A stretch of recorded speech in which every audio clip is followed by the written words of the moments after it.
Benvinguts al podcast de Ciència en Català. Benvinguts a Bata i Bota. Amb tots vosaltres, la Laia i la Paula. Molt bones, Laia. Com estàs? Molt bé, Paula. Què tal? Et veig molt contenta. Sí, bueno, ara et diré per què. Però primer de tot t'he de dir que avui fas una olor una miqueta especial. No. A veure, avui m'he dutxat, però si m'ho estàs dient per això. No, o sigui, no estic parlant d'olor a sabó o olor a xampú de magnòlies, no. És més aviat que fas una olor així com de voler un nou capítol de Bata i Bota. Sí, ara que ho dius, sí, estic desprenent una mica... Les meves feromones estan desprenent aquesta olor tan magnífica i especial. Tan magnífica i especial. Així m'agrada. Però bueno, o sigui, com pots imaginar, vale? Avui parlarem d'una coseta que està relacionada amb les olors i sobretot parlarem d'un superpoder que tenim potser una miqueta oblidat i és l'olfacte. Un superpoder. A veure, explica'm una mica més això. Perquè resulta que l'olfacte ens pot fer viatjar 20 anys enrere i fins i tot et pot fer plorar, tant com quan vas anar a aquella boda d'aquell tiet que et queia malament, vale? En recorda't d'aquell moment, Laia, en recorda't. Així que sí, parlarem de records, parlarem d'emocions i potser d'alguna magdalena. D'una magdalena? Bueno, vale, a veure...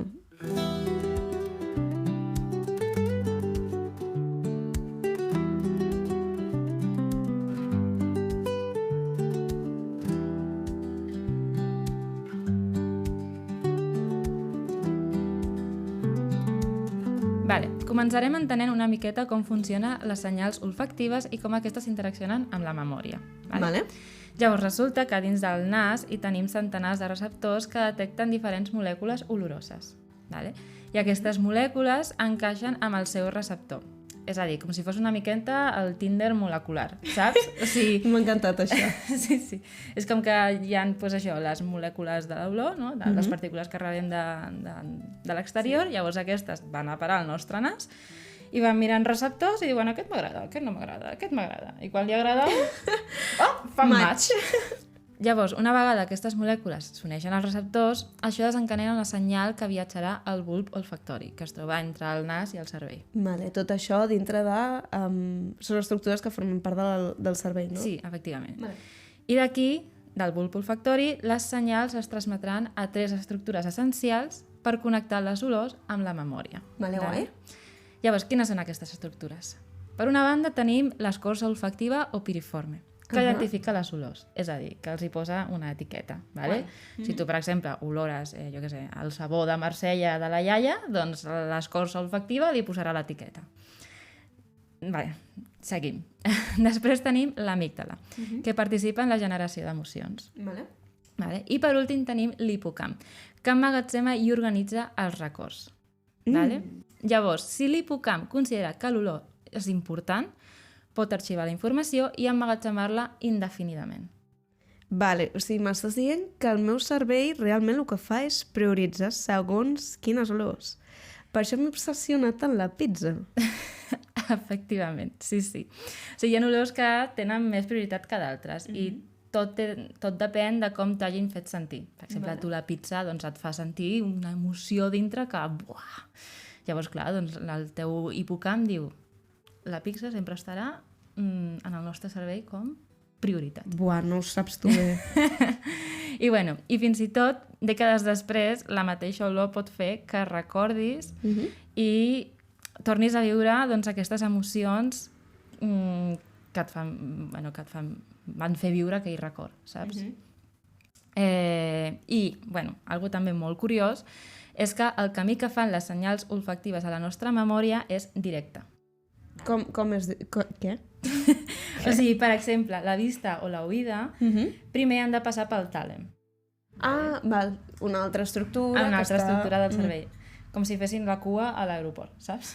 O sigui, és com... Han de passar el control de seguretat, saps? Doncs l'olfacte no, l'olfacte va directe a la zona VIP, vale? Dels nostres records i de la nostra memòria. Uau! Doncs sí. I Laia, tu alguna vegada no t'ha passat que olores alguna i penses això em recorda a quan era petita? Ostres, sí. I jo crec que aquesta sensació l'hem tingut com moltíssima gent de tenir una olor i que potser no l'acabes de reconèixer, però dius, buah, aquesta olor em recorda alguna que jo he viscut quan era petita. Sí. Ai, això és molt fort. Doncs això té nom i cognom. Vale? I és que es tracta del fenomen Proust. I què és el fenomen Proust? T'estaràs preguntant. Què és el fenomen Proust? Paula, m'estic preguntant. Doncs aquest fenomen prové de l'escriptor francès Marcel Proust. Espero haver dit bé el nom, no sé francès, ho sento. Segur que sí. Vale. I bueno, doncs aquest escriptor va descriure com l'olor d'una magdalena submergida en te li va desbloquejar com 300 pàgines de records enterrats a la seva memòria. Ah, per fi surt la Magdalena. Llavors va escriure aquesta novel·la que es diu Search of Lost Time i aquí doncs, va descriure com aquesta Magdalena li va fer tornar al seu passat, a la seva infància i tal. Llavors què passa? Que a través d'aquest escrit es va parlar del fenomen Proust, que fa referència a la tendència de les olors a desbloquejar records autobiogràfics. I això no és només literatura, sinó que la ciència ho confirma. Uau! Sí. De fet, diversos estudis han demostrat que els records desencadenats per les olors sovint són més intensos i emocionals que els evocats per altres sentits. Així que, bueno, si alguna vegada heu plorat olorant una samarreta d'algú estimat, no estáis solos en este barco. Que heavy! Però també hi ha certs olors en els quals a tu t'aporten com t'aboquen unes certes emocions, és a dir, no només plorar i tal, sinó que hi ha unes olors que de manera general a tots ens relaxen, o algunes olors que a tots de manera general ens exciten, o així, com per exemple l'olor de lavanda, de que moltes vegades, jo què sé, vas al mercat medieval i olores així al puestecito que tenen lavanda i saps com, em quedaria aquí tota la vida. Correcte. Això té alguna explicació? Doncs sí. De fet, sí. Això té una explicació molt simple. I és que, com ja m'he explicat abans, l'olor pot desencadenar instantàniament una resposta emocional juntament amb un record. Vale? Però resulta que les nostres emocions tenen un efecte molt fort en el nostre benestar físic. Vale? De fet, altres estudis també vinculen els records induïts per l'olor amb la millora de l'estat d'ànim i la reducció de l'estrès. Per exemple, un estudi realitzat per un grup de científics de la Universitat de Medicina de Showa, Tòquio, doncs va demostrar que les olors que evoquen records personals promouen una respiració més lenta i profunda que les olors agradables però més genèriques. És a dir, que si tu olores alguna que en el teu passat et va provocar molta calma, doncs encara estaràs més relaxat, saps? Uau, això és molt fort, eh? Sí. Llavors, què passa? Que, a més, les persones exposades a aquests olors vinculats als records doncs també reduïen els seus marcadors d'inflamació. O sigui que, sí, hi ha... T'ho juro. Què m'estàs explicant? O sigui, és que hi ha olors molt específics que potser tu oloraves quan eres un nadó, el que sigui, que et provocaven molta calma o un record molt bonic i llavors si els olores ara és com, buah, estic en pau, saps? Sí. M'estic quedant molt a quadros, eh? Sí. I... doncs sí. I bueno, però seguint amb la pregunta que m'havies dit abans, també hi ha olors que poden ser triggers o desencadenants d'events traumàtics. En sèrio també? O sigui, igual que hi ha olors que et relaxen, poden desenvolupar-te... Sí, un trauma. Com traumites? Sí, traumites. Ostres, jo pensava que aquests, com que el nostre cervell els eliminava, saps? Perquè en realitat, tu per què vols eliminar algun... Bueno, pot ser per protegir-te del... No ho sé. Estic aquí una mica indagant una mica... Aquí teoritzant cosetes. Sí. Tot això no tinc ni idea, eh? Que potser no ve d'algun sentit evolutiu de, vale, doncs recordem aquesta olor perquè ens aboquen el perill i així quan ens tornem a trobar amb aquesta olor, pues sabem que és perill. Doncs podria ser això perfectament. Ni idea, eh? De fet, l'evolució ha permès fer aquest vincle entre olfacte i memòria. És per això que les olors no només ens diuen què és bo, sinó també ens alerten de lo que és dolent. Vale? Llavors, un exemple molt típic és, per exemple, l'olor a una colònia concreta doncs, et pot activar un record que sigui dolorós per tu. Jo què sé, vas tenir un ex que et va fer la vida impossible i portava la colònia 1 million. Llavors, ara cada vegada coloris 1 million diràs, no vull estar amb ningú que porti 1 million, saps? Serà que ningú porta la colònia o 1 million. O bueno, un altre cas que és més conegut és el fet dels exsoldats que pateixen de trastorn posttraumàtic, que per exemple quan oloren gasolina activa traumes de la guerra. Uau, em sap greu. M'ha sortit. Pots emocionar-te, tranquil·la. Li posarem algun pitido o alguna cosa perquè no ens detectin com a destro. Però és que em sembla fortíssim, o sigui, és com el martell de Thor, les olors. Uau, molt heavy. Sí, té un impacte, i pot és ser... molt fort, sí. Sí, pot ser molt poderosa. És molt poderosa aquest poder de les olors. I una altra cosa molt important és que la pèrdua de l'olfacte, que també s'anomena anosmia, ho he dit bé? Sí, anosmia, és una afectació que pot ser molt perjudicial per a la nostra salut mental. Vale?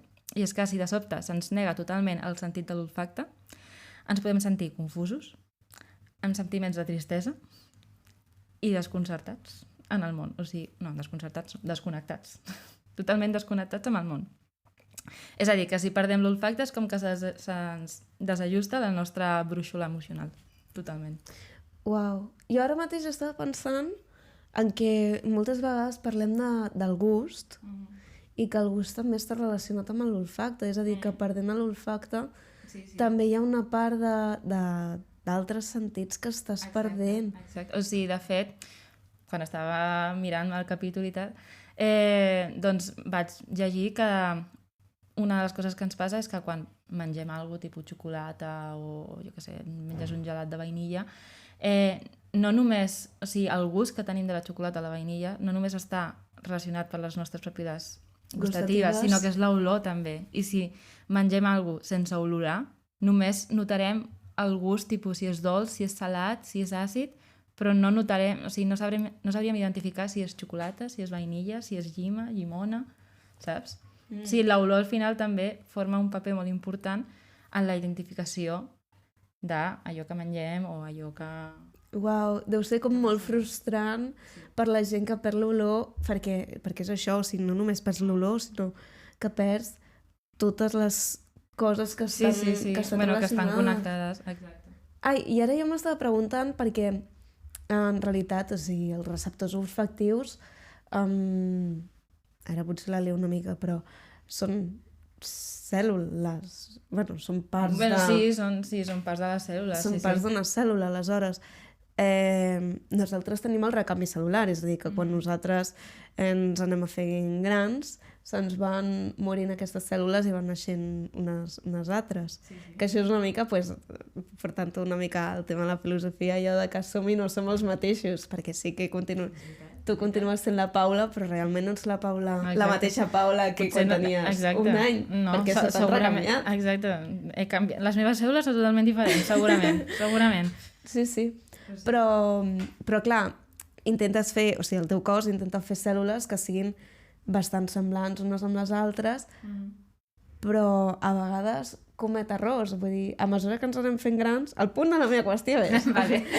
¿Dónde quieres ir a parar con todo esto? El punt és, quan nosaltres ens fem grans, aquests receptors es van perdent des de les cèl·lules. Vale. La gent gran olora menys, recorda... Bueno, hi ha moltes malalties, com per exemple l'Alzheimer i tal, que va relacionat amb la memòria. Vale. O sigui, quina és la connexió, no? Sí, una mica aquí, si la saps, clar. Doncs sí, jo t'explico. Doncs resulta que sí, que amb l'edat també podem anar perdent l'olfacte, com el cabell o la paciència, saps? També et pots perdre la paciència, doncs l'olfacte també el perds. Però sí, aquí hi ha una miqueta de drama i és que pot ser un símptoma precoç d'Alzheimer. I com és això un símptoma precoç de l'Alzheimer? Com l'olfacte pot identificar que pateixes Alzheimer? Doncs bé, un estudi realitzat a l'Hospital General de Massachusetts va assenyalar que una capacitat reduïda per identificar olors podria precedir el desenvolupament de la malaltia diversos anys i que es podia utilitzar una prova d'olfacte per identificar les persones en risc. És a dir, primer, per tenir Alzheimer has de tenir una edat bastant avançada. Vale? En principi, sí, és un factor de risc. Però què passa? Que això que és probable que vagis perdent el sentit de l'olfacte. I com el sentit de l'olfacte està molt relacionat amb la memòria, doncs aquí hi ha una connexió que dius, pues si perd molt l'olfacte en edats una miqueta precoces per tenir Alzheimer, podria ser una senyal de que tingui l'enfermetat. De que en el futur pugui desenvolupar la malaltia. És molt heavy això, Sí. Em fa molta gràcia perquè has arribat en el punt on jo volia, com que jo volia arribar, com que m'ha arribat en el mateix punt des de... Saps? Sí, des de zones diferents. Que és molt guai. Però això també obre com una altra... Avui estic com molt filosòfica, però bueno. Bueno, també pot ser un podcast de filosofia, no passa res. Biologia, filosofia, fem de tot. Fluye. Fluye. Bueno, no, però tornant una mica al món real. Hòstia, doncs que està molt bé el punt aquest de poder posar sobre el mapa de... És molt important no només tenir una malaltia i curar-la, sinó que anem a la prevenció i anem a la detecció de malalties, saps? Anem cap a aquest tipus de medicina, també. És a dir, no estic negant que no sigui important intentar realitzar estudis per eliminar malalties, com per exemple, ara que estem parlant de l'Alzheimer, doncs intentar buscar alguna solució per a aquestes persones que tinguin Alzheimer no tinguin Alzheimer. Però sí, és veritat que podem detectar si hi ha alguna persona que estigui en risc de patir aquesta malaltia des de molt, molt temps abans, podem fer coses per prevenir. És a dir, podem fer que estimulin més la memòria perquè sigui un cervell una mica més àgil, més plàstic. Podem, jo què sé, doncs, intentar els receptors animar-los una mica, que això també pots fer, no? Sí, o sigui, totalment. De fet, altre tema del que volia parlar... Actually. És que, o sigui, és això, l'olfacte no només pot predir malalties cognitives, sinó que també pot ser un remei cap a aquestes malalties. Saps? Que guai. I alguns exemples així seria el cas de l'aromateràpia, que és quan s'utilitzen aromes específics per desencadenar respostes emocionals que poden ajudar a la relaxació o a la reducció de l'estrès. I aquí sí que parlaria, per exemple, de la lavanda. La lavanda és una olor que s'ha estudiat molt, provoca relaxació, no? Llavors, hi ha diversos aromes que s'utilitzen, doncs això, si pateixes molt d'estrès, d'ansietat, doncs et recomanen, posa't aquesta essència de no sé què essència, saps? Perquè relaxa molt a la teva ment. Vale, per intentar, doncs, això, fer la col·lecció. Sí, col·lecció d'aromes. Col·lecció d'aromes. Per fer aquesta connexió neuronal entre la relaxació i l'aroma, perquè es pugui crear com aquest vincle. Que guai! I bueno, hi ha una altra, que aquesta sí que va més relacionada amb el que has dit abans, que és la teràpia de reminiscència. Vale?